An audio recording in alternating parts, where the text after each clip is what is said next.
The midpoint rule approximation. So on page 298, example number 8, there's an example about using the midpoint rule. However, I don't want to be dependent on their stupid example. I want to figure it out on my own if I can.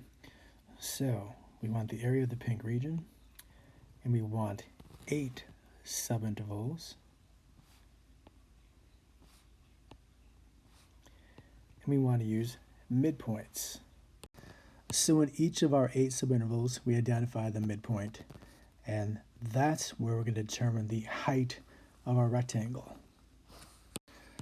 So the width of every rectangle is going to be, well, from here to here is 4. We're dividing by 8, so half. Every rectangle's width is a half. And the height is going to be determined by this function when our input are these x values, because they're the midpoint of each subinterval. Makes great sense, right? All right, so what are these x values? So we can determine the heights of our rectangles. Now this is 1, 2, 3, 4. So half of 1 is a half, and midway between 0 and a half is a quarter. So this is 1 quarter, 2 quarters, 3 quarters, 4 quarters, 5 quarters, 6 quarters, 7 quarters, etc. All right, so we have all of our x values, and now we just need to calculate the area of every rectangle, add them together, and we'll have our answer.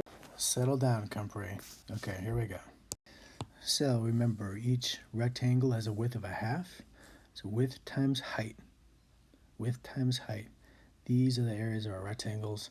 And let's use our calculators to make this process fast and easy, because this output value depends on this function, and I don't want to have to re-enter this over and over and over again. Of course, you're welcome to calculate f of 1 quarter and do e to the negative 2 times 1 quarter plus 1 and just write that out.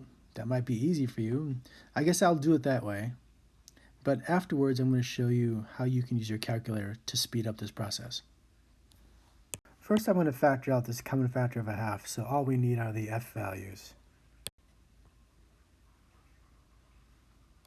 Enter your f function under y1. Next, let's go to table set. We're going to use our table to generate all these y values. Notice we start at a quarter and we go up by a half each time. 1 quarter plus 2 quarters plus 2 quarters. We keep on adding 2 quarters or a half, so that's going to be our table step. All right, let's go to table set, which is right there in blue, so the second window button. Okay, after choosing second window for table set, let your table start value be at a quarter, our first one, and then this is your delta table or your increments. Our increments will be 0.5, and make sure your independent variable is on auto. Next, we're going to go to table, which is here in blue, so second graph.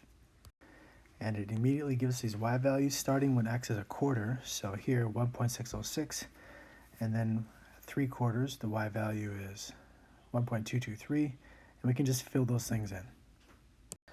All right, add them up, multiply by half, and we'll have our area. And we get approximately 4.4796-ish.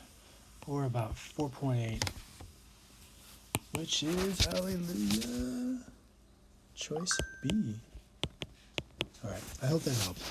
And there's another way we can do this using lists and statistics, but my calculator, that's not a TI-84 calculator here on the iPad, didn't work for that.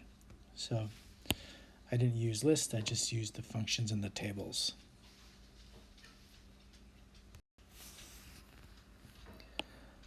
Using the functions in the tables, I had to type in all 8 of these numbers, which annoyed me, because when I use the lists on my TI calculator, I don't have to type them all in.